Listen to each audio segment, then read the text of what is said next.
Pedro Moore. I'm a serial entrepreneur and venture capitalist, and I'm also the entrepreneur in residence here at the garage. And so part of my role here with Ms. Lee and Dr. Nunley is that I have a nice Rolodex of friends that are successful. A very nice Rolodex. And so I love to bring them in to highlight them because I'm proud of them, and then at the same time allow them to be a vessel for anyone in the audience to pull information from them, learn from them, their failures, their successes, you know what I mean, their tips and all that good stuff.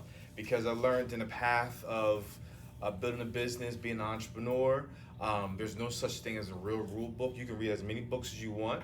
You're still going to screw up. You know what I mean? You can get as much advice. So the goal is rather, how can you minimize your mistakes? You know what I mean? And sometimes doing that is talking to someone that's been there and done that. So without further ado, I first want to, what I'm going to do, I'm going to introduce them, and then they're going to give their bio. My first colleague here is Malcolm. Malcolm, both of them are serial entrepreneurs too. I've known them for a very long time. They have a lot. Actually, I'm losing track of their businesses that they have. That's the thing. So one, I'll give you some highlights. So they have a marketing firm, which you can see right here, Influence and Lab. Normally, I was expecting the lab coats, but they switched it up on me today and got the polos in. You know what I mean? So, but they also have a gaming company. They used to have a co-working space. So the list goes on. So and he has this brand, Lock Nation. Newdy, I've known for I think I probably known you guys both for equal amount of time. I think Probably longer. Maybe a little bit longer. Okay. He's also a DSU grad as well.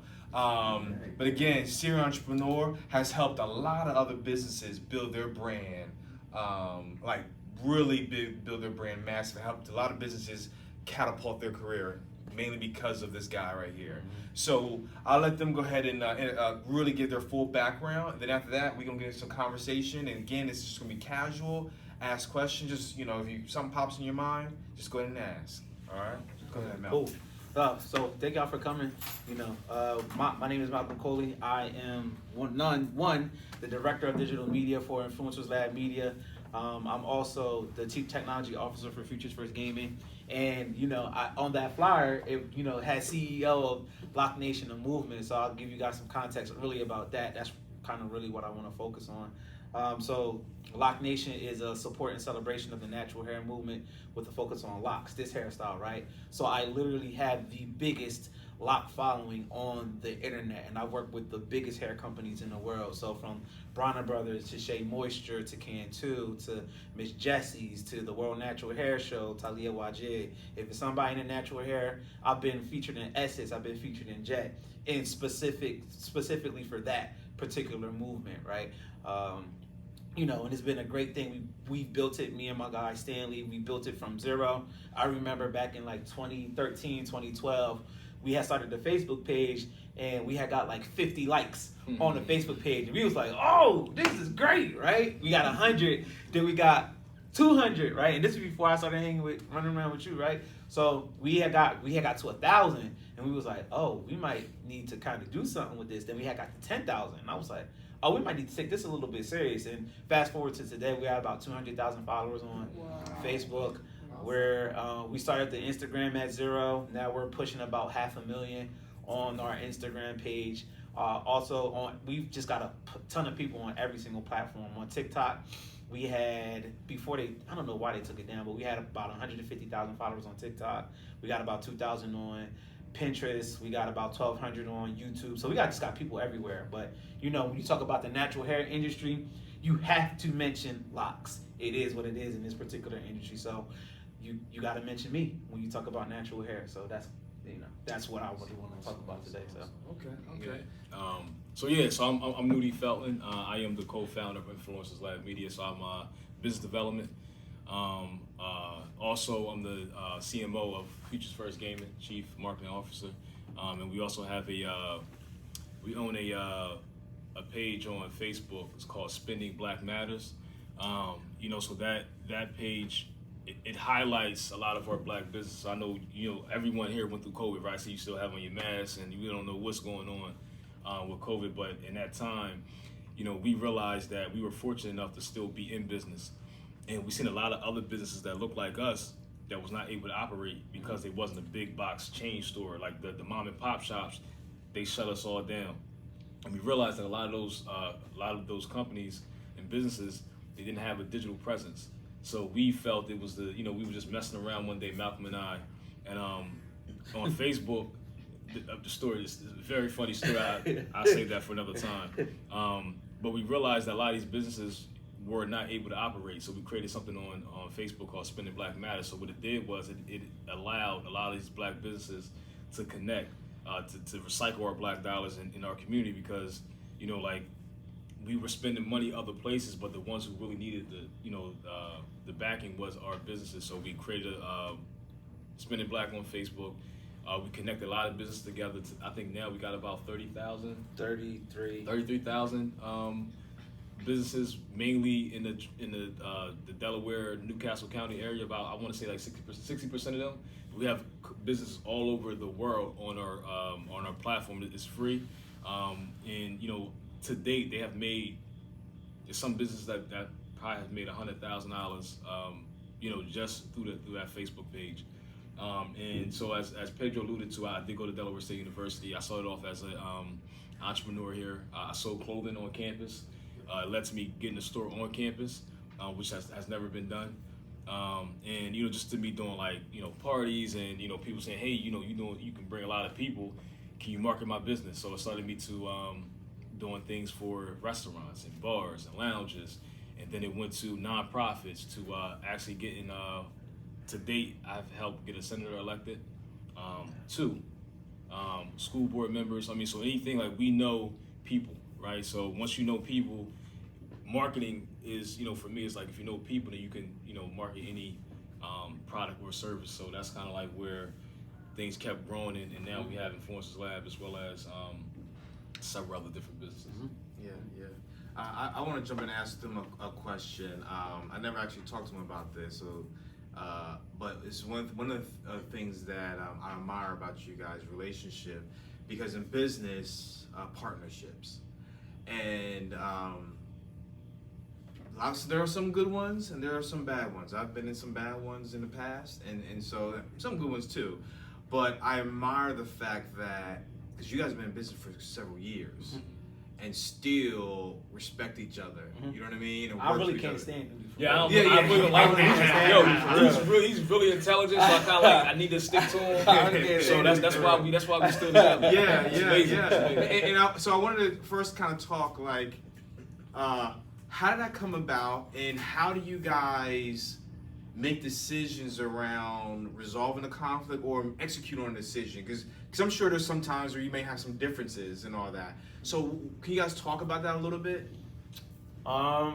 So the dynamic between me and Newdy is interesting, right? Because I'm like the yin, Newdy's the yang. Yeah. I'm the yin, Newdy's the yang, right? Yeah. I'm the guy who's like, yo, we gotta get to it. Yeah. And Newdy be like, let's think about that real quick. Yeah. And it's a perfect balance. It's a balance. Yeah. It's a balance. Yeah. So that's how. And me and Newdy, we never had conflicts. Really. It's funny. Like, we never really ever. Yeah, ever. Like, and that's really crazy. Yeah, like we never had like we never had like good, but it's like anytime something ever has happened, right? It's like not something intentional. Yeah. It's like intentional. We like, oh, dang, how did that happen? Like, oh man, dude, I don't even know. We don't look at we always look at. We don't look at the problem. It's always like, how can we figure it out? Right. Yeah. And we always solution based. So that's why, like, Always. if there's an issue, if I don't know, Malcolm does, I do something and we screw something up, it's like, take accountability. It's like, bro, you gotta. I'm like, yo. That's one thing we really good What at. are we gonna do? Yeah, right? we really I was going to really good at ask that, taking because I can accountability. kind of sense that, like, you got, because the respect you guys have for each other, you would just, if something, like you say, if something messed up or whatever, you just have that conversation. Yeah. And then the idea is from there is like, okay, how do we not do that Yeah, you know, again, literally, kind of situation. literally, right. We really, Newdy's really good at taking accountability. I'm really good at taking accountability, Mm-hmm. and I think you just your growth as a human being, the more that you're in a position to Yeah. just take Yeah. that accountability, Yeah. whatever partnership, and that even goes outside of business, right? Yeah. Whatever relationship that it is, Yeah. the more that you can take accountability, the more that you can grow and work better with whoever it is that you're in a partnership with. That's good to know. And I wanted to highlight that because they've been in business for years, and I've never seen any, and they act like brothers to each other from my personal observation. And so Newdy called me every day. you gotta Wait take your hat off. They don't act like brothers because if they were brothers, they would have fights. Oh, That's a really good point. Really good point. Me and Newdy, we literally talk every single day. Newdy called me it's almost like clockwork. I look at my phone, Newdy ain't called me yet. Is there something going on? Like, I know Newdy gonna call me somewhere between 7:30 and 8:30 around the time I get off the phone with my daughter. So it's been like that for the past, like 4 or 5 years. I think it's really, when I think about the dynamic is, like, we don't take life serious. Yeah. Right, like a lot of times I feel like even in business, it's like, you know, like we like to, even when we interact with our clients, we like to personally get to know them, and we like to, like, just, everything is, you know, like we laugh, we joke. Yeah. You know what I'm saying? I think when people take business and things too serious, that's when it's kind of like, you take the fun out of it. We keep fun in everything that we do. Yeah. Could you guys go back in time a little bit? What was that aha moment of, yo, we should go into business together? What was that like? You know exactly what that was. Yeah. So, I'll let you start. Yeah, cause it's funny. So, and it's actually we actually had talked about this shit. I talked about this briefly at the Delaware Entrepreneurial Summit yesterday. So back in like 2016, I was going to the Delaware Chamber of Commerce meetings. Right, they had them once a month at down in Wilmington. Right, so what I would do. I'm giving you guys context to lead up to where we're at now. So what I would do in these Delaware State Chamber meetings, it used to be like 50 business leaders in there, and I didn't know a soul. So I used to take my phone. That's when Snapchat was heavy. So I used to take my phone. I used to put it up to me and all the people, and I used to tell all the people, say what's up to my Snapchat, right? And all of them would do it, right? Fast forward a couple of months, a young lady had came up to me. She worked for an IT staffing company. And she was like, Malcolm, we want to have an event. Can you market it? I was like, yes. Right from the door. Didn't even know what I was getting into. But as I understood what we were getting into at that time, that was around the time Newdy I was teaching smartphone classes at a church. And Newdy was like, I was right around the time I had stopped working at Apple. Newdy was like, yo, Malk, why don't you come down to... It was at Global. Technology firm. It was a technology firm, Travis Smith. Okay. So he had at Global in 2016, and Newt was like, why don't you teach your classes down at Global? So when I was kind of trying to do that, right? And then I told Newt, I said, Newt, I got this contract. I don't know what to do. Newt was like, all right, I got you. And that's literally how we started. We got $2,000 to do it. Oh, fast forward. But you got to give it context. So like, the lady at the time, her name was Pam. So I was doing business development for a technology firm. Right. And so I said, Malcolm, look, you should come over to TC smartphone classes. I think it'd be great. So we connected. So he tells me about this story. I'm like, yo, set the meeting up. Let's go there. And so as we go to the meeting, and she's telling us about like a client that they had, or not a client, someone who they wanted to do the marketing, or what they needed, and they were just charging them something crazy. It was too much. So at the time, like I was doing events and other things, but we haven't had a client to that magnitude, right? Or I haven't. I was still doing like marketing before I met Malcolm, right? So I'm asking, I said, Pam, let me ask you a question. Because we didn't know what to charge. Because they wanted like a brochure, a logo, and like some other stuff, right? So I'm like, in my mind, like, we might charge them like $500. Yeah. I'm like, you know what, Malcolm? Let's see what the company was going to charge them. She was like, they wanted to charge like $10,000. I'm like, I said, Pam, look, we can do it for $6,000, and we do X, this, and this.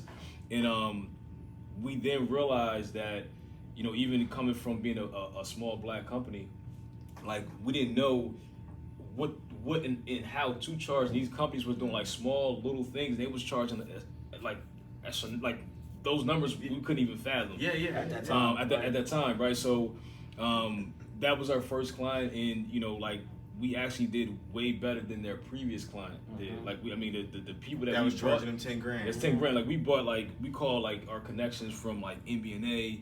I mean not MBNA. Bank of America, DuPont. Like we had a really vast network. Yeah. And the people that showed up, they couldn't believe it. Like these two black guys, they were like an Indian-owned company, and it just blew them away. So that was kind of like our first real partnership, and we was like, yo, I think we we need to do this. We got Yeah, something. yeah. we got something. And I want to pause there real quick too, because that happens a lot where you're in the beginning stage, you really don't know what to charge. Yeah. Like you did all that, and it's about to charge $500. Yeah. $500. You know what I mean? And fortunately, we were able to get the $6,000, but it was just you was almost about to do all that. And that guy was about to get away with murder. Oh, literally. Get away with murder. Because he wasn't going to say nothing. Absolutely. He was going to We say 500. Okay, no problem. Yep, You know what I we mean? know. Yeah. And send you the check right away. Won't even say nothing. Yeah, You know. So now, by the way, anyone want to jump in? Just jump in. I'm gonna just keep going until someone wants to jump in. You mentioned networking because I know Newdy, you always been great with networking. It's like you almost know everybody. I remember we went to that one party. It was like you were shaking hands, literally, like you were a politician, like just shaking hands with everybody. I was like, is there someone he does not know? So what? Because in part of business, networking is obviously very important. You know what I mean? And I was just talking to someone else the other day. It's a slow and steady game of networking. Yep. Do you mind taking some? What is your experience, kind of through that? It's funny, like when you think about networking, it's the politician part outside of the all the charades. But I think that for me, I always understood that your network determines your net worth, right? Yeah. And that, as cliche as it might sound, it's really it's the truth. And as I used to move in these rooms, I always wanted to add value first. So I wouldn't ask for anything. I would come in, especially as someone that I want to do business with or want to kind of be in that space. Immediately, I'm like, what can I do? Like, what are you working on? How can I be of help? Right? And the more I did that, it led me into so many different opportunities and getting so many different rooms where if I just went in and just trying to do business from the, from Jump Street, more than likely it's kind of like, we don't know you, right? What have you done? And we have people that probably are more qualified and better at it than you. So I would have never gotten a chance, but just really just showing up. We used to, like, me and Malcolm used to go into we'd find things on Facebook, and it would be events with it'd be all white people, all Indian people. It didn't matter the race. We would just go and just be present in the room. Yeah. And we always made sure that we stood out, right? We wear the white lab coats, and people always want to know what is it that you guys do? So we always had something that made us stand out. Like a conversation starter. 100%. So people were like, yo, are you at Are you one a point, janitor? they thought Are you he a was a cook. And we were at the Chase Center, and the guy walked up to me and said, hey, sir, I don't know about these plates. Can you? I said, yeah, I got it. So I took it, and I set it down, and I came back to him, and he just looked at me. I'm like, I'm not a cook, right? He's like, oh, I apologize. He was really embarrassed. Yeah. But for us, I'm like, nah, It's listen. a conversation. We Yeah, loved cool. it. Because now when we go places, people actually, they would we can go to, I'm talking about anywhere, big events, and everyone in the room wants to know who we are. Yeah. Right? Yeah. So I would just say add value and stand out for sure. That has been the, by far the biggest success that we've had through networking. Yeah. To that point, there's actually got a person that this is a celebrity I'm trying to get on good terms with, and my first thought was, because at first I had a different thought. I was like, oh, let me see what I can do, because I wanted to use it for something. And I was like, nah, hold back. How can you put $1 in that person's pocket? Right. Yep. You know what I mean? Yep. So I stopped to say, okay, before I really reach out and get aggressive with trying to build my relationship with them, how can I put $1 in their pocket? Right. You know what I mean? Because this celebrity guy has a new book and all that type of stuff. So I'm working on that. So that's a good point you said that. I will also, in a sense of marketing, because all this kind of falls into marketing, Malcolm always beats me up a lot about social media content, and so You was doing good for a while too. yeah, I know. I did have You was doing life. good for a while. Life did kind of hit me a little bit, so it slowed me down. I'm trying to get back out there Oh, now, good. and so and the reason why I'm saying this too, because I with internet gurus today, who are trying to sell a course, they want to give you absolutes, like you only gotta go do this path. But really, when you build a business, you really got to hit from all cylinders. Everything. It's traditional networking. It's literally going up, shaking someone's hand. Matter of fact, I just thought about it. My pest control company that I hired for my house came. I booked them simply because they knocked on my door. And we had a situation with some ants, and it was perfect timing. And like, who knocks on doors anymore? Not suggesting that you do that, but I suggest, hey, if you can get a customer, depending on what you have, Personal is always good. Yeah. But he knocked on the door, and he had a good, and because I judge sales presentations all the time, and so if you come correct, I might do business with you, and so. I've been working with them for probably at least a couple of years now. But anyway, kind of going back to social media, and that's an avenue of marketing. And Malcolm is like a juggernaut when it comes to that. Like, what can you kind of dive into that for me? So going back to Lock Nation, right? I had just got fired from. Well, I knew I was about to get fired from a job back in 2012. And I said, at that particular time, I said, I'm about to start this. This is way before I met you, even before I met Sam. I said, I'm going to start this page. And it was the Lock Nation page. So I started it, and what I was doing, didn't even know that let me allude to this real quick. Sometimes you're teaching, when you're doing something that you're passionate about, you're doing your passion, but you could also be teaching yourself a skill. Right? So I was passionate about my hair. I love my hair, right? My daughter doesn't even know what I look like without long hair, right? So if I cut it, she I don't even think I know what you look like. That's what I'm saying. Nobody does, right? So if I was to cut it, my daughter would be like, who the hell are you, right? So I started the page on Facebook, and I literally was like, I'm going to find my friends who got locks, and I'm going to post their picture on my page. I did that for 4 years. I did that for 4 years straight. I posted all my friends' pictures that got locks. And then when people had started to see that I was doing this, they started to send me their pictures. And I used to do like full-blown features. I don't do that anymore. But I used to do like full-blown features with like a bio and what they do and all this stuff. I did this straight for 4 years. And not only did I do that, I used to post that picture, that same picture that I posted on my page. Facebook was a lot different in 2012 than what it is in 2023, right? All the algorithms and all of this stuff. None of that mattered. You could get a lot of organic growth and traction like that. So I had a list. I had a notebook. I remember this notebook. I'm looking at it in my mind right now. I had a list of like 60 some odd Facebook pages. When I posted that picture on my page, I would take that same post from my page and I would post it. And every single one of my pages, it used to take me about 2.5 hours. I did that every day for 4 years. I always think about how when Gary Vee he's always talking about, man, I was on Twitter every day from like this time to this time and whatever. And then I think about myself. I said, damn, I did the same thing. I did the same thing in a different way. So I was teaching myself how to do digital media, and I didn't even know that I was teaching myself that. And the reason, to give more context, I was doing that, and what happened was I started my Instagram for Lock Nation. I started the Instagram for Lock Nation. At this time, we might have had like 25,000 followers on the Facebook page, and I was like, let me go ahead and start this thing on Instagram.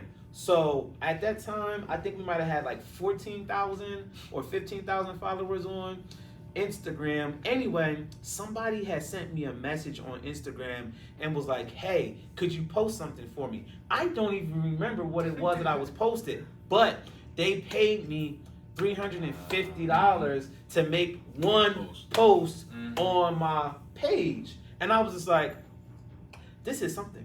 I don't know what it is, but this is something. And and once they had paid me that money, that's when I really started going all in on digital. We even had a conversation the other day that kind of blew my mind about digital, but I had went all in on Facebook. I had went all in on Instagram, and it's interesting because at that time when it was still somewhat brand new, because I had went all in, now fast forward to 2023, my following is so organic. I can post, when it comes to locks, I can post anything on my page and it goes. It'll go, right? Because I did all of that work 7-8 years ago when I was posting in a Facebook page every single day, 3-4 hours a day, responding to, I keep thinking about it, and I'm like, the tips and tricks that I give everybody now, I don't do it as much, but I used to do it all the time. I used to respond to every comment. I used to answer every direct message. I used to send out 100, 200 direct messages every single day to anybody that I could talk to that had locks that was willing to get posted on my page. I did this every day for like almost 5 years. I did it every day for almost 5 years. And then so now fast forward, and it's interesting, all of the stuff that I did helps me to give, you guys, right, the understanding behind social media. Obviously it's a lot different now, but the foundation of it stays exactly the same, right? Like I even right now, I could go to like the Shade Room, if any of you guys follow like the Shade Room on the internet or any platform, really large platform, right?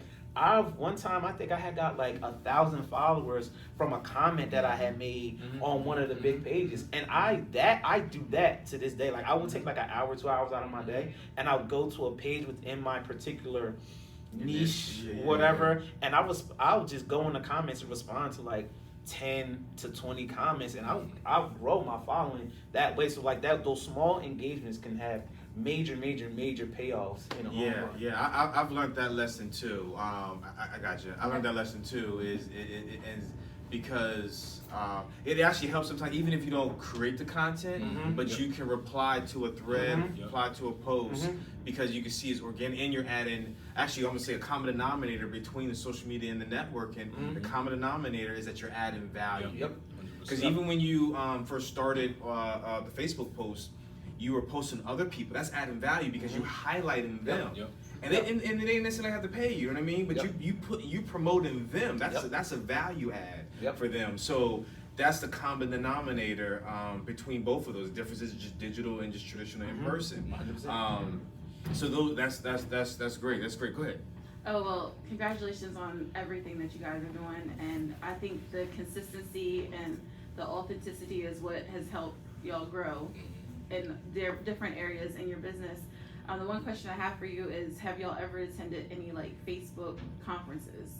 We did. How remember? Was that? Oh yeah. Remember we went to the one with Deshaun was the feature at the Queen? Did you go to that one? No. I think I missed that one. Yeah. I think But I know Malcolm. He's the conference guy. I go to some, but Malcolm's really like, we it was great about us. Like we have different personalities and certain like things that better fits him. Like, and I say this, I always tell Malcolm all the time. Like, he's a part of like LDI, which is Leadership Delaware, right? Like, so when we first went to the session, right, when they invited us both, and I'm just like, I think this is more Malcolm. I think you should do this LDI. I definitely did. I'm gonna go ahead and do this, but as far as like the conferences, like when we do conferences, like Malcolm is we both outgoing, but he has that like personality where like he's like your best cousin or your auntie's favorite like nephew. Like he's one of them type of guys that you can take him to any barbecue and Malcolm stays out. It's so funny that you said that, because like I love Newdy's mom to death, right? Newdy's mom disowns him. I'm her son. I'm her son, right? But in reference to, I have been to a couple of Facebook conferences. They're not, and to be all honest, right? When you go to these conferences, yes, you go for the draw of the person, but really all the real stuff happens with the people that goes to the conference, right? A lot of my greatest networking and a lot of my following, especially on LinkedIn. LinkedIn is a gym. If you guys are on LinkedIn or whatever, LinkedIn is a whole gym. It's a gym.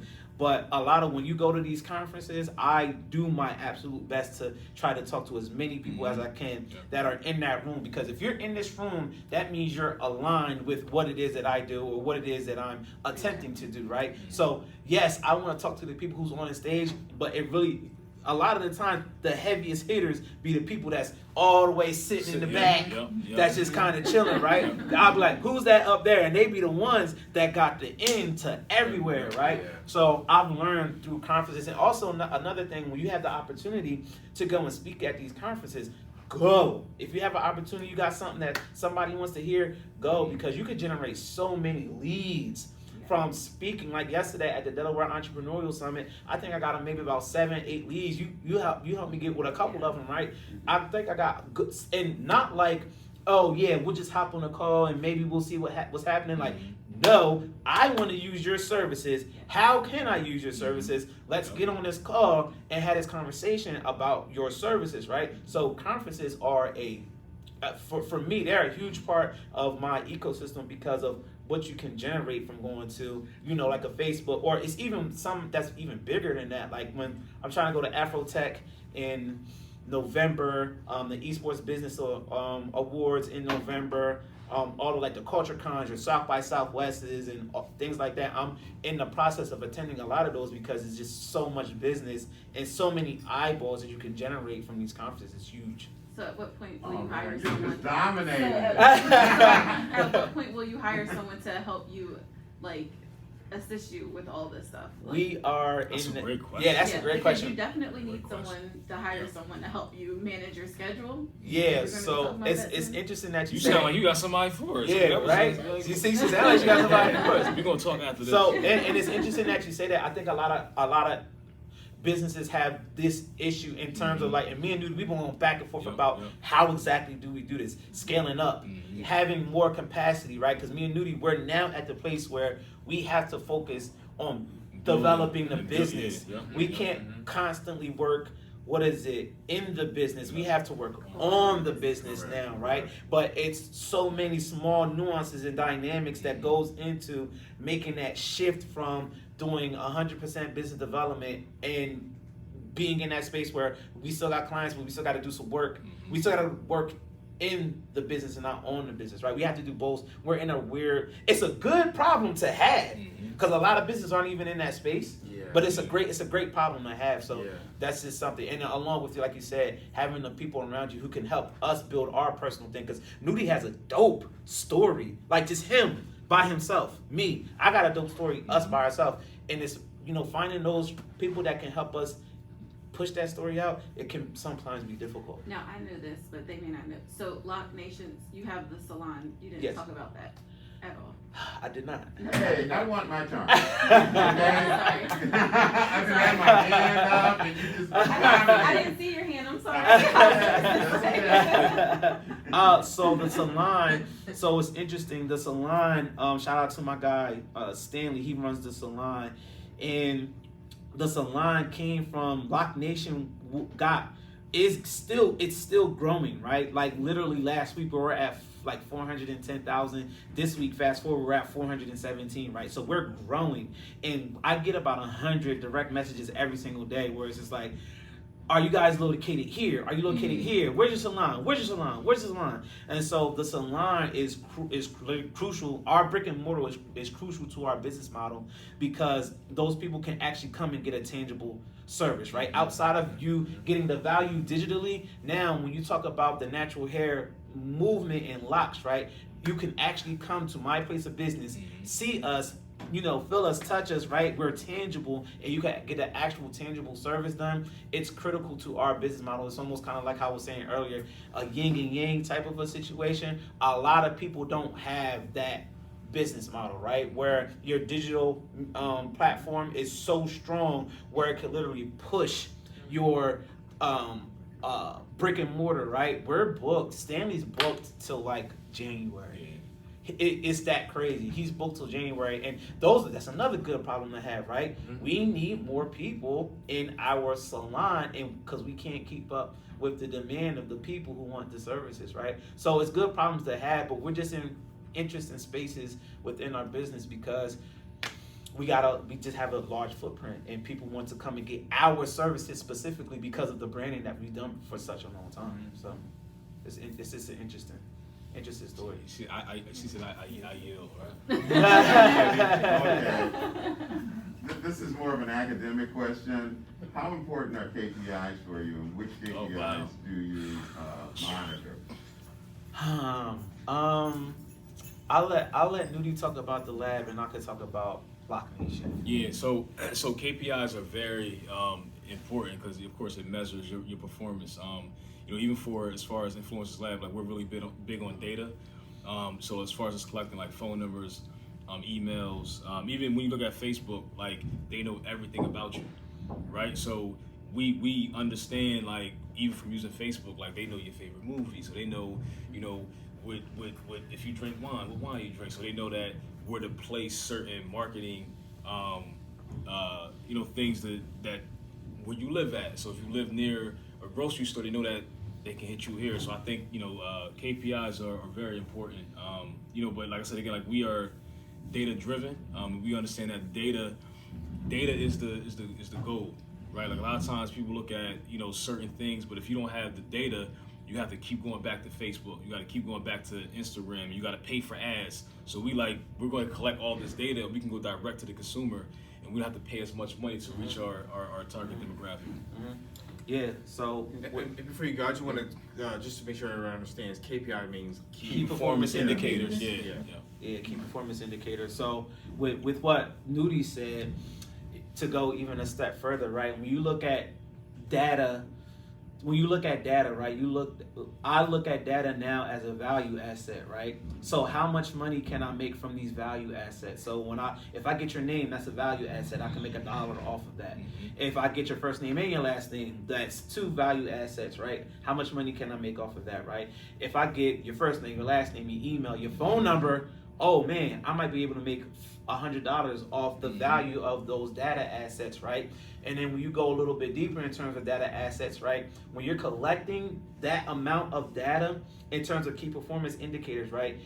You can use that as a gauge to how your business is growing, right? Because with that data, you can do retargeting online, offline, right? With that data, you can understand how your customer or consumer is operating, right? With that data, you can help just drive in more business with customer relationship management, right? So key performance indicators are huge, right? I use that for Lock Nation. We use that for Influencers Lab Media. And if you don't have those key performance indicators, how will you be able to tell that your business is growing, right? You need to have, quarterly ones, yearly ones, right? You need to make sure you set those goals, and that also keeps you accountable, 100%. Right? If you don't have those KPIs, you're not gonna, like I said, you're not gonna know if your business is growing, because what's the standard of your accountability while you're working on your business on a consistent basis? And I also want to, I'm glad you guys went in detail about the KPIs, because a lot of times when I'm doing deals, some people may feel like a KPI is just traditional revenue. Like, hey, we went, we had 100,000 on sales last year, and now we're doing 2. Don't get me wrong, that's a good metric to follow, but it doesn't tell the whole story. Right. You know what I mean? Like, right. But when you get into detail of it, like if you have a restaurant, it's maybe the biscuits are the thing that's helping you move. Right. It's the number of units, and then even sometimes. Let's just say there's a steak that you sell, and maybe you're selling it through the roof, then you're excited, but then your cost of good is just extremely high, so you're selling a lot of steak, but you're not making no profit from it. So that's why it's good to kind of go into the details. So I'm glad you guys share that. Oh yes, go ahead. Yes, I have a question. Absolutely. As it relates to your business and all of the technology that you use, are you looking at AI influencing your AI, and how is that going to influence AI? I talk about it every day, all day, every day. Malcolm's the AI guy. It's technology. That's our technology guy, man. I talk about AI all day, every day, because if you aren't implementing it now in your business, you're going to be lost. And literally months from now, you're going to be lost. Why? You think about the strike that's going on with the SAG after strike with Netflixes and Hulu's and Warner Brothers and Disney, right? There are people out of work right now, one of the biggest industries in the world, because this technology is so disruptive. Yep. So you will be a fool not to understand how it works and how to leverage it for your business. You will be a fool. And the thing is that it's interesting because there's so much information out there and there's so many tools that you could use. Everybody's talking about ChatGPT, right? Everybody's talking about it. How can you use it and leverage it for your business, right? Who's teaching that? Is there a course? Is there a particular person that I can go to in order to learn? But really the best learning is literally just diving into it, implementing whatever it is your business model is, and prompting, keep that word in your mind, prompting it to give it whatever it is that you want it to spit out, right? It's what you call a learning language model, LLM, a learning language model, right? Natural language processor, right? So as it's gaining more information about your business, and I'm just talking about ChatGPT, there's a ton of, there's like image generators, right? There's things that can generate a whole website at a couple of prompts, right? There's even generative AI where I can mimic my own voice. I can turn myself into what they call a deepfake clone. It's already disrupting the industry on a grand scale. And we're not even talking about the morals and the responsibility and all of the regulation that's going to start to come behind, all the policy that's going to start to come behind it, right? But I say all that to say, if you're not at least at the minimum utilizing this technology in your business, in a year, you will be absolutely out of the loop. And can I want to stick right there too for a second too, because he's 100% correct. And I've used it, especially when I'm writing a book, and I'm also working on another investment fund, and I have a couple projects. And one person, I like the way one person said it using ChatGPT. Think of it more of a second brain. So, and if you sometimes work solo or don't have someone to always be around you, to kind of throw ideas off of, that's what you use it for. So, as an example, I began to write a chapter in my book, and I just brain dump. I'm not no traditional, I went to business school. I'm not no writer, but as he mentioned a prompt, I told ChatGPT, hey, act like you can actually say this. Behave like a editor and edit this first draft of my book. So I put that prompt in, and then I copy and paste literally what I typed, and it spit back the whole chapter for me, organized, categorized it, edited, and all that type of stuff. And so I'm just saying that, just using it as an example. And another example too, sometimes, so I'm building an incubator out of Newark, and I'm working on kind of building a new brand name out of it. And the incubator is supposed to help high growth entrepreneurs and service providers scale their company. And so sometimes I get stuck, because I could be an overthinker. Sometimes I can get stuck, and so I may go on there and say, like, actually, you know what? This I literally did this I think last week. I came up with a new name for the incubator, and I wanted to have an acronym to it. Right. I was stuck of how to do an acronym. I gave you like 30 of them. Yeah, I put it and said, hey, so I'll tell you a little bit. The first part of the name is growth, and I just said, hey, can you give me some words for this acronym growth? Boom, problem solved. I didn't have to think about it no more. You know what I mean? So it helps alleviate certain pain points when it at least comes to content creation or ideas, at least a little bit, to help you move to the next task. You know what I mean? So it helps out a lot. So I want to pause there just to agree with you. That's 100% it. And we're not even in on a consumer level, right? We're not even, and we were just talking about data and KPIs, right? You're able to take very, very, very large pieces of data. Like I was talking about data being a value asset, right? Just imagine if you had 100 pieces of data, which are your value assets that can easily be equal to the amount of money that you can make. Imagine if you had 1,000 of those data sets, right? And you plug all of that in a chat GPT. And then you get another set of 1,000 data sets that you weren't even thinking about that can help you generate income for your business, right? Like these tools are extremely powerful, and we aren't even, I don't want to say we are short-sighted because we're not, but I'm starting to see how fear can play into the minds of people. And you know, when you're on social media, there's a lot of fear mongering on social media, right? This technology has done that since the Industrial Revolution, right? When new technologies come out, people get scared, and people are like, oh my gosh, we can't do that, we gotta stick to it this way, right? But it's gonna be here. Like, we're still not in horse and buggies, right? We drive cars. And think about Google Maps, right? When that first came out, early maybe 2000s, people, before even Google Maps, really, being able to find someone's home address was frightening for everybody.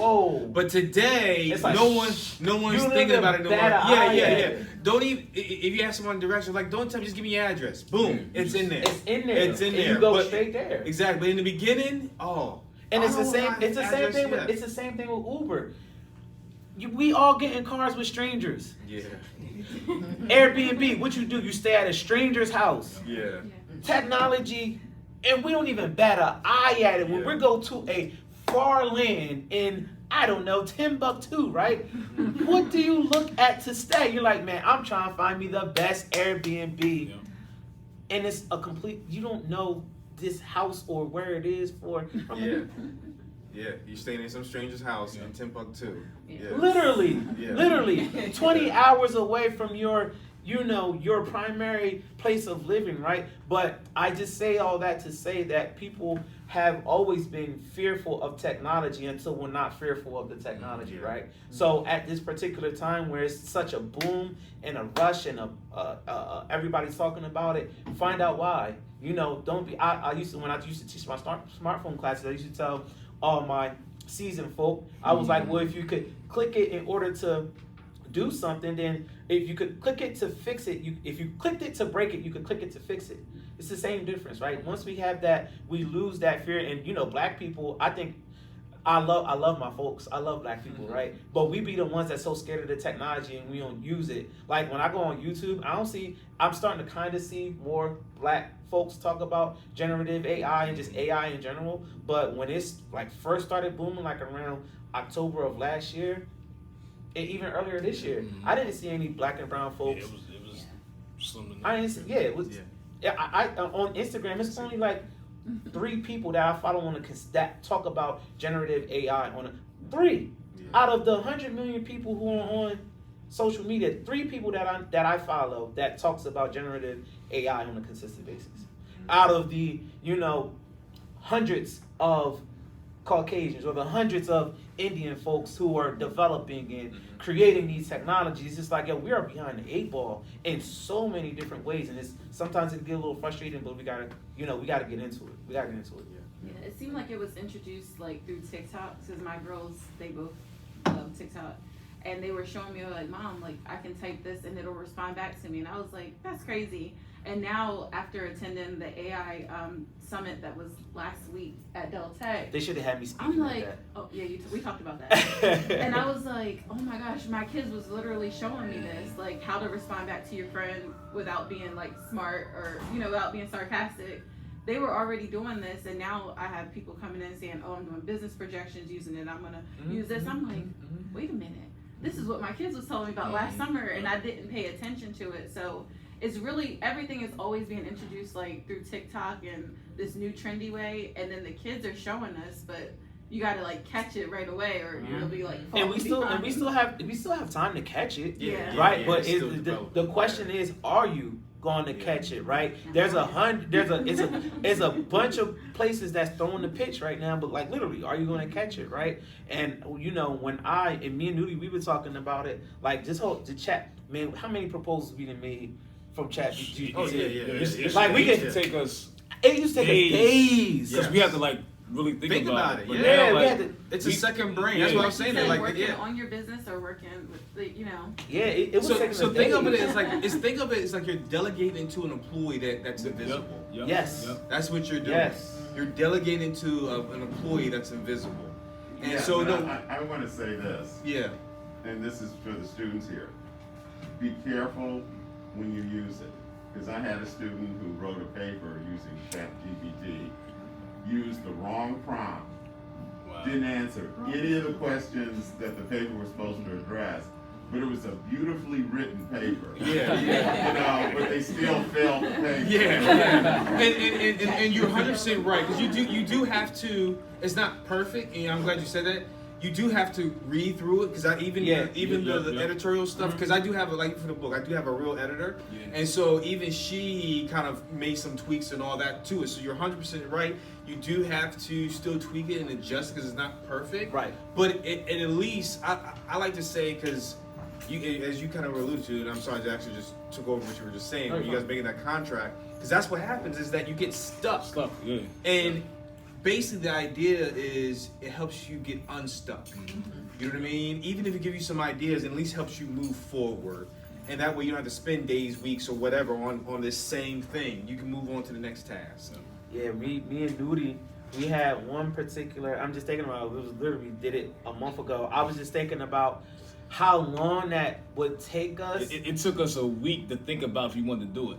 Right, right, Like, literally. right. And then we was like, you know what? This is what we about to do. We need to do this, this, and this, and it needs to look like this. We prompted it. You have to prompt it the right way. This is just ChatGPT, but it's like this with all of the artificial intelligence, because they're really starting to, text to prompt it. Now they're starting to get into voice prompts. Okay. Like, with a lot of the updates with the new iPhone 15 and the new Siri, they're using a lot of, man, I'm really into this tech stuff. Yeah.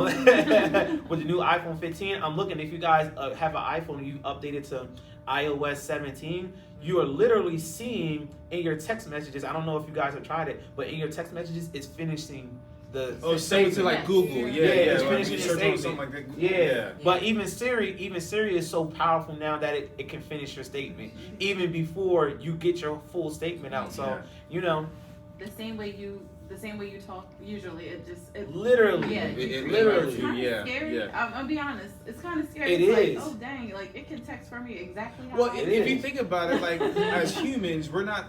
Even though the world, we all act like we're unique, but we're really not in a sense of our behavior. That's a science. You know what I mean? We're so like you guys know each other. Well, you just alluded to it earlier. You know that Newdy's gonna call you from between 7 or 9 o'clock or something like that in the morning.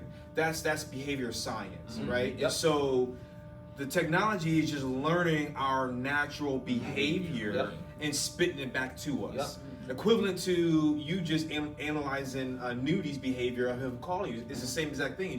It's just being done in a digital form. But for anybody, I'm an advocate for it because me helping a lot of small business owners. Most small business owners, they're good at the task. Like if they're a restaurant, they're good at cooking the food. Yeah. Everything else they suck at. Yeah. But then the issue is that you have to spend money and you have to find marketers, you have to find this. One, you don't have the time, and you don't have the money to always do that.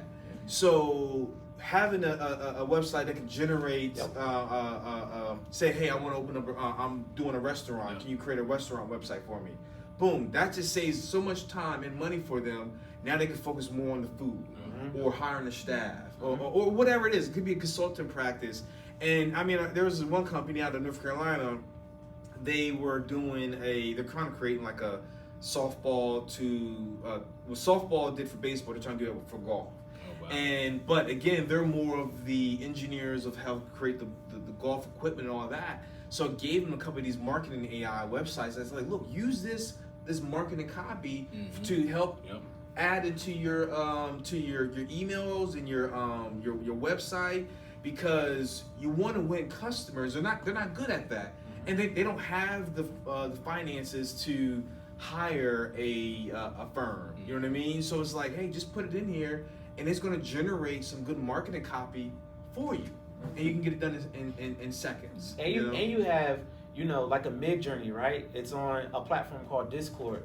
You have a Mid-Journey where you can generate the copy with ChatGPT. Then you could go to Mid-Journey and generate an image in order to go with that copy, right? It does everything for you. Whereas, like before, with me and Newdy, we would sit for hours trying to figure out what we gonna post on Facebook. We just the last week we was like, what we gonna do for this text message marketing, right? I said, yo, give me the message, right? And we literally was like, oh, you about to put it in ChatGPT? Yes, I am, right? And it's spit out 60 messages. The thing is, like, even with what Pedro alluded to, like, you still have to tweak it. Like, yeah, you still gotta tweak it. Me personally, like, I love ChatGPT, but me too. I'm a thinker. Yeah. So I wanted to be as authentic as possible coming from me. So a lot of times I just do and send it to Malcolm or put it in ChatGPT and it'd be authentic, but it'd be polished in a way where it hits for the target demographic. Yep. Yeah.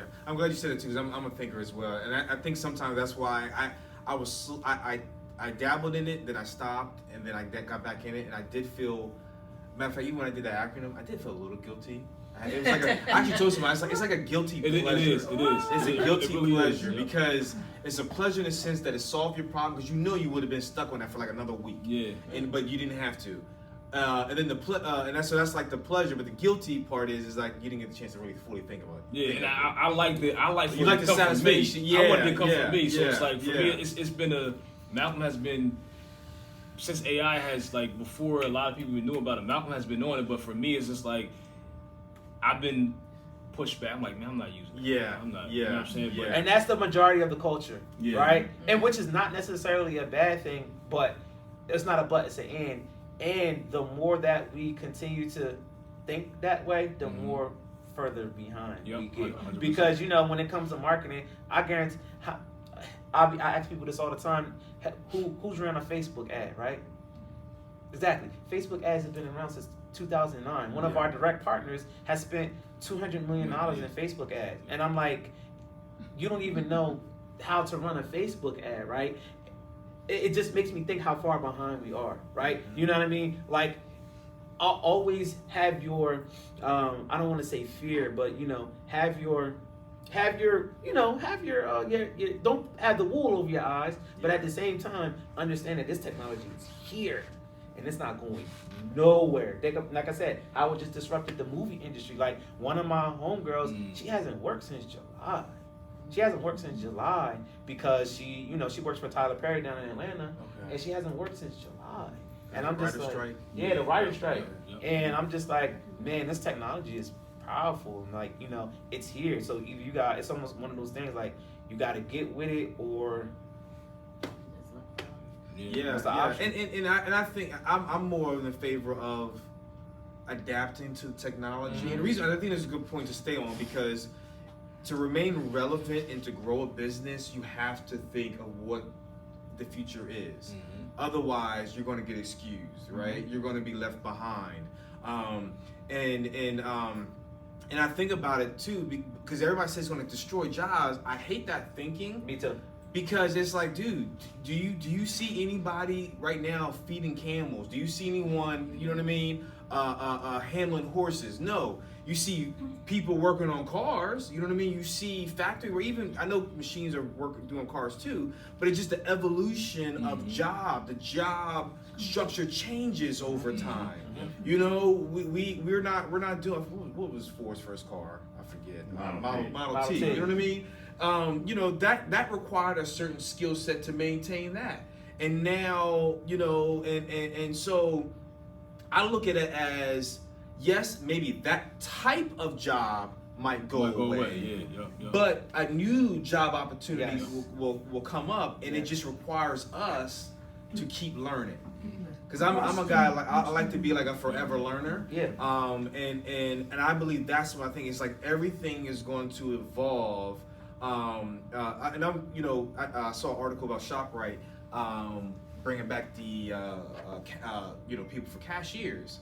And I get it. A lot of people did complain, but I worked in Walmart when I was in college. My first job as a manager, I was a Walmart manager.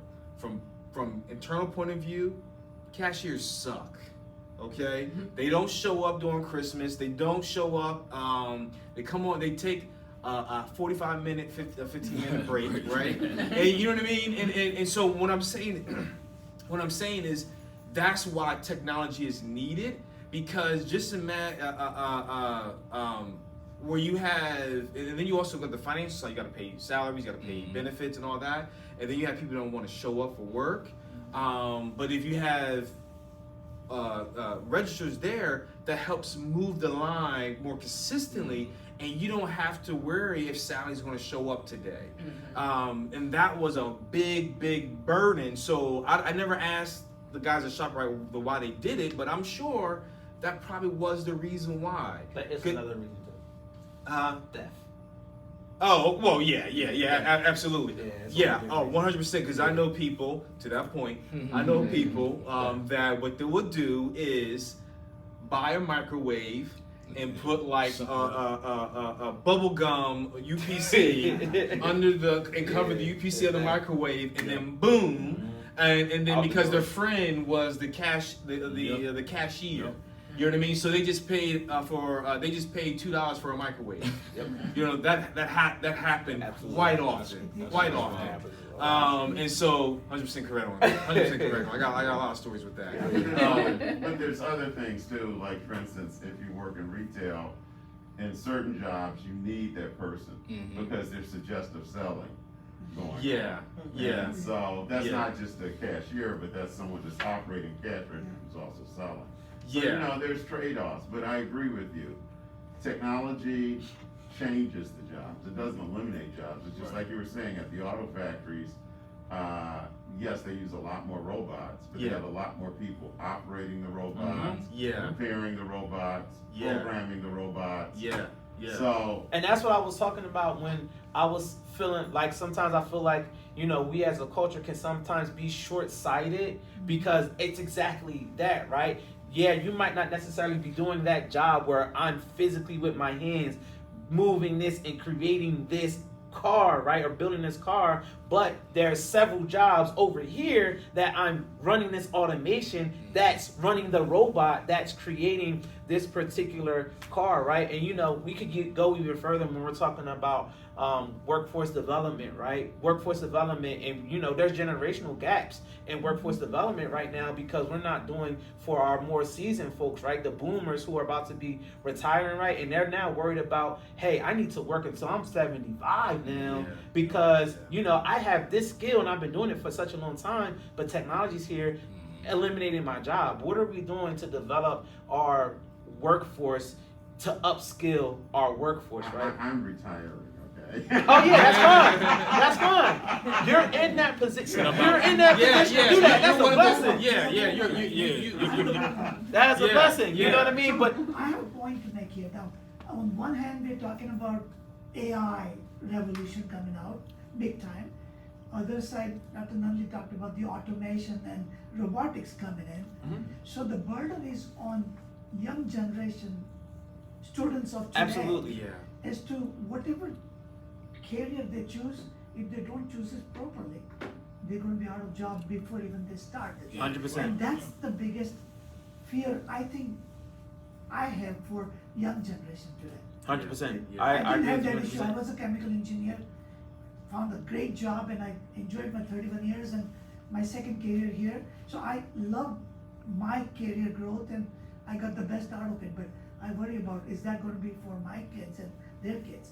Because of this, with that, AI has a bad side too. You know? Absolutely, There's as much absolutely. a good side as there's a Absolutely. bad side. We were just in a professors meeting yesterday, day before yesterday, talking about AI implications for teachers. And some of the English teachers were talking about people are outright taking their job away. They're worried about it.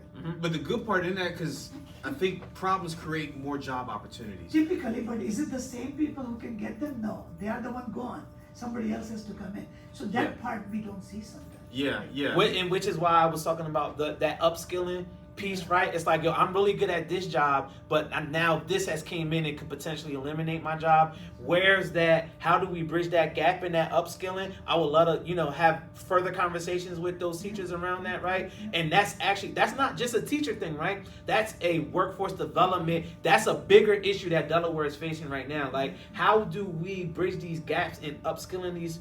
Oh man, this is a great conversation. How do we bridge these gaps in upskilling these folks? Like, whether it be that teacher that's scared of losing that job, or that factory worker, or that warehouse worker that's scared of losing their job, right? How do we put ourselves in a position, right? How do folks like Newdy and I, how do we create that awareness, whereas like we have this thing over here that can upscale our boomers, right? Because to your point, you're retiring, you out of here, right? Good. And it's a blessing, but that's a blessing. How many folks don't have that opportunity to be in a position like, oh, I can retire? I seen a video on Instagram where some guy had worked at some factory for like 30 years, and the factory's closing, and all his 401k pension gone.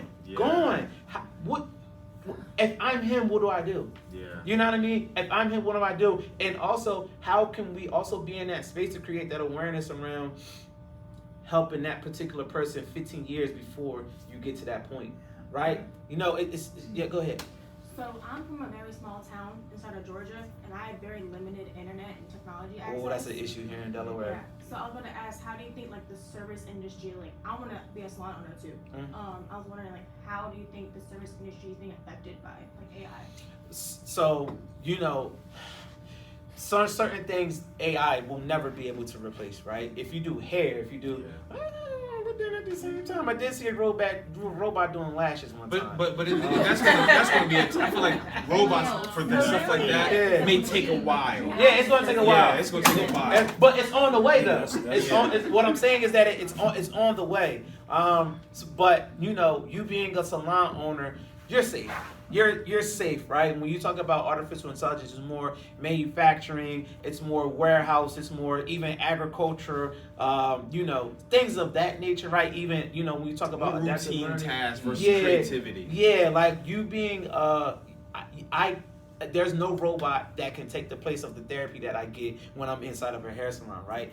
There's no robot or no artificial intelligence that can ever replace that, right? So in terms of the beauty industry, you're in a good space, right? You're in a good space. What I will say is to utilize that to help you with your business on the back end, your operations, right? Your marketing, right? If you're smart, you'll be utilizing that as you're building your salon in the business, in the beauty industry. That's exactly. I would absolutely. So, like as an example, like let's just say you need a policy for some of your new staff. Yeah. You know what I mean? And you don't know where to start. You can put a prompt into ChatGPT, say, "Hey, create a policy for my hair salon or whatever," and it will generate something. Still, like we talk about, still review it. You know what I mean? But it gives you a good starting point of something. Or you want to create a new flyer, need some more marketing copy or whatever. That's how you lean into to take advantage for yourself. But I agree with Newdy. Like high touch, like I can't imagine, complaining to a robot as he's cutting. Well, I don't got that much hair left anyway. But you know what I mean? I'm in the barber chair. He's trying to line up my beard, and I'm talking to him like, "Yeah, my wife left me." You know what I mean? That type of stuff. Well, you never know. They might learn the language, but like, well. Maybe they'll program to give therapy as I'm cut my. Oh yeah, no, listen, that's an innovative idea right there. But yeah, like what I would suggest right now, where you're at, right? Utilize the technology to leverage what it is that you're passionate about, right? Don't just look at the technology and be like, I don't know what it is, I'm not gonna worry about it. Nah, worry about it because it's disrupting every single industry in the world. So yes. Can we say that AI, like Pedro started talking about, repetitive work AI can do very well. Sequential learning, which human beings can do, they cannot replace very quickly. Is that true? Maybe I want Dr. Nunley to think, because that was one of the discussion points during our professors meeting. What are human beings good at versus what? So understand that clearly in our mind, then we can dive into doing more of those things which we're good at will be tough to replace. Is what's your thinking? Dr. Nunley, you too. Yeah. There's a lot of benefits and there's problems still. Yeah, 100%. Because let's face it, the more you rely on these technologies, the less you look under the engine. the famous thing is everybody was doing artificial intelligence and all this stuff, talking about different things. But I don't know if you're familiar with what's her name, Timnit Negru. She was a MIT person from MIT. Google hired her, and she was doing things on what are the ethical problems with this. That's a key. That's something key right now. I've watched multiple policy hearings over Congress, and when you talk about racial and implicit bias, right? That's exactly you know what I mean? Like those are huge implications on artificial intelligence, especially when you have cameras that are supposedly doing biometric scanning. Yeah, biometric scanning, right? And completely accusing you for a crime and you wasn't even 10 miles within the crime, right? So there's a lot of racial and implicit bias that we have to address when it comes to artificial intelligence. And the thing is that, to my point, what I was saying again, there's not enough of us in it. Like when you talk about the people who's actually building these technologies, right? They're not black and brown folks that's building these technologies. That's not 100% true because my son does voice recognition. No, it's not. It's not enough. Right. It's not enough. Yeah, that's what I'm saying. It's not enough. When you talk about MITs, right? I mean, it's not saying that it's not black and brown folks at MIT, but it's not enough black and brown folks at MIT. Is brown and black. Right. But It's just, I know what you're saying. exactly. I do know It's what you're just saying. not enough where we're talking about, for instance, right? I spoke to a gentleman at the University of Delaware that's working with the CRISPR, right? Gene editing, right?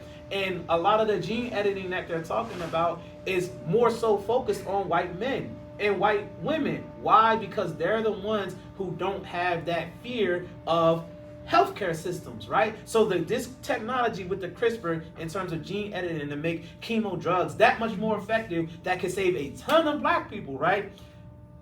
We're not even willing to be a part of we're not willing to be a part of the science. And it's the same thing with the racial bias and the implicit bias when it comes to generative AI or just artificial intelligence as a whole, right? We aren't a part of it. We're not developing the technologies on a larger scale. We're not being a part of the testing at a larger scale. And because of that, we are that much further behind the 8 ball. Like on a consumer base, we're behind. But even on a larger responsibility conversation, we're behind. I'm going to tell you, since my son is involved in that world, what really goes on, it isn't necessarily that people don't want to be involved. It's the decisions are made by people who are, how can I say it, more interested in the money than being right.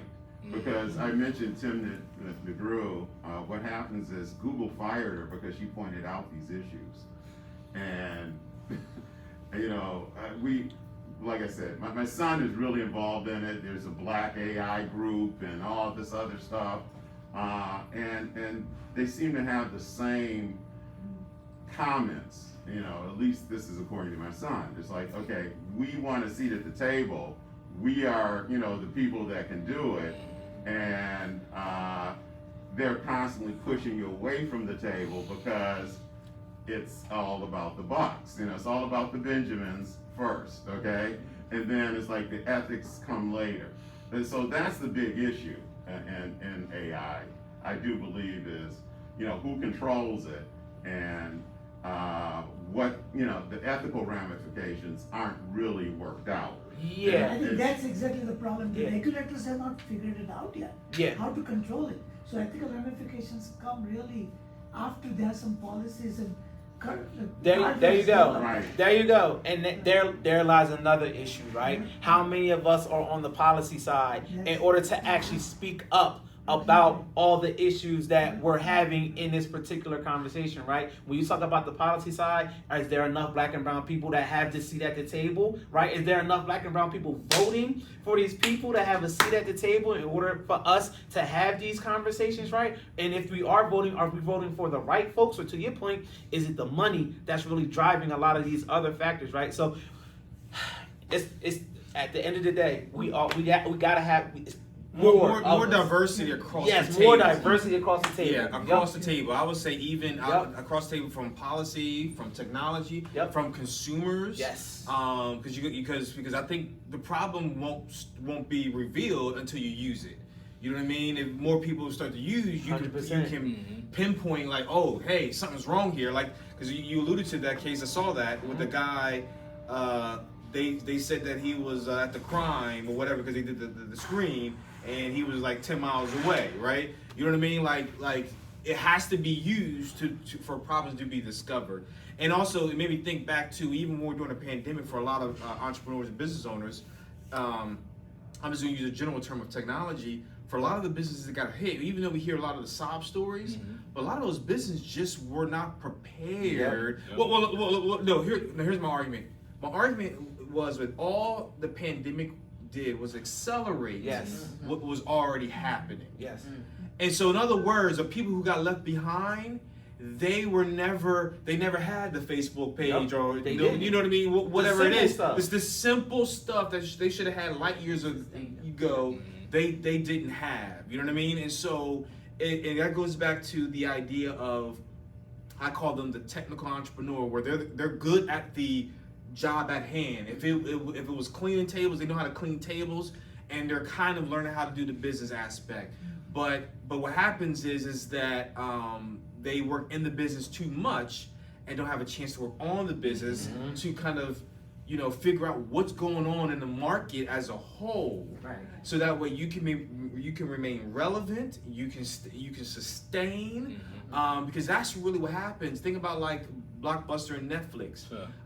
Even though those are big juggernauts, but Blockbuster got comfortable with the late fees. That's what happens. When you get comfortable, and you're not constantly looking at the future. And so you're not seeing that people are getting tired of late fees. You're not seeing there's a new demographic that likes subscriptions. Like today, the whole people. So for example, like this is just one little trend for DoorDash. People, let's just say a drink costs $5. This new demographic. When I say new demographic, more of like probably like the teens, early 20s, you know what I mean, will pay $10 to have a $5 drink delivered, right? Now convenience. Now, but here's the kicker, right? Here's the little things that people don't see. They don't have full-time jobs yet, so as time progresses, that behavior is going to still be there. They're going to be a generation that loves convenience. You know what I mean? That's what they're going to yearn for, because that's what they're accustomed to growing up. They're gonna be used to fingertip buying, everything being at their fingertips. So as you're building your, let's just say a restaurant, how are you going to be catering to that? I mean, yes, the DoorDash, but it's going to be even more explosive as they become more in a job market. I even think about like that same demographic don't like TVs, like literally TVs. I remember seeing. I remember I had a young lady over at my house, and I'm like, hey, here's a remote or whatever, watch what it like. No, I'm fine. So what does that mean with TVs? Big TVs. We grew up on TVs, so we grew. When we didn't have. I'm thinking about like my generation. We had maybe one or two, but when we got into jobs and all that and TV price, we probably got like several. Yeah.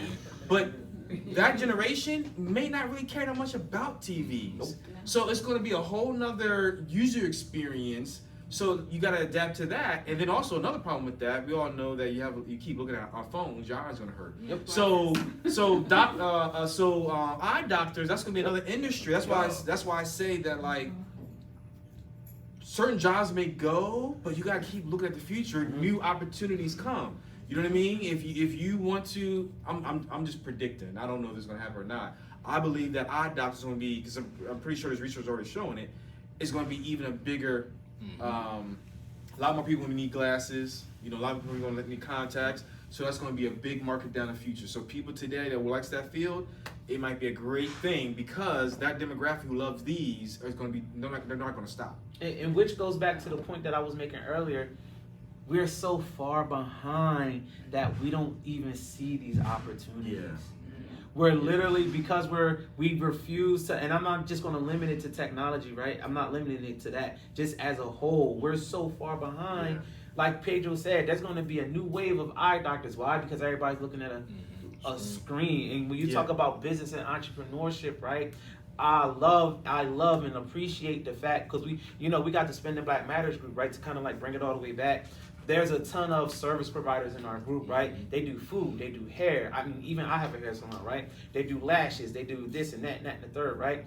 Typically, like 90% of our group, and it's not a bad thing, but it just, in looking at it from a vision standpoint, right? We do low barrier to entry stuff. Like everything that's low barrier to entry, we thrive. Another reason why we're so behind, and there's so many layers to it, right?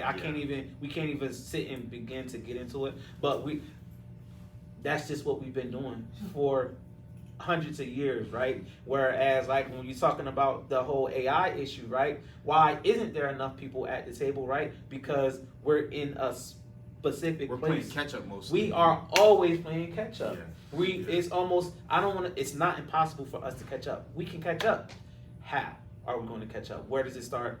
And what is the things that we need to put in place in order for us to catch up, right? So, yeah. So I just have a comment along that line that, do you think, since we are behind, the AI will make even stereotypes and some of these activities much more ingrained in rest of the world, and they'll put us even further behind because the biases are going to play against us. Right, and that's what I was alluding to, is that these biases will become more ingrained because the algorithms will dictate it. People will believe the algorithm, believing that it's a faulty garbage out. And you know, like you said, it's 100%. It's man, that's a really good point. 100% going to play on those biases, right? Because, you know, like I said, we just so far behind. It's sometimes just frustrating. When you just look at it and you really do the research and you really dig in. I believe deep down in my soul and my heart that we can catch up. We just have a very, very, very tough mountain to climb. I would say we have this, a tough mountain to climb. The most important thing about entrepreneurship is when you see a void, you fill it. We have to fill it. Right? So what I believe is there will be several innovators and people who see how we are seeing things come about and say, I want to solve that problem. So, I mean, there's tons, like we look at the guy from LA,